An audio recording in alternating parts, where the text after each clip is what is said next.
சொல்லுப்பா. மேடம் டொமேட்டோவில் இருந்துண்ணா.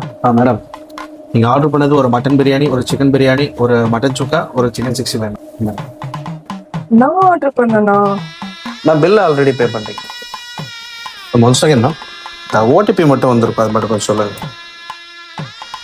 வேணாமா சொன்னா கேளு.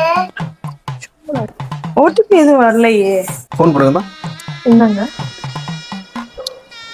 என்னங்க இப்போ வந்து 2235. 2235. Okay ma'am, thank you ma'am. எல்லாம் வீட்டில் தான் இருக்கு. ஏன் இது 65 போலடி. காசெல்லாம் போயிடுச்சுடி. நான் தான் அப்பவே சொன்னேன்ல, அபிஜித்தை நல்லா வாங்க போறேன். சரி அந்த பிரியாணி எப்படி பார்ப்போம். ஐயோ இப்படி ஏமாந்துட்டோமே.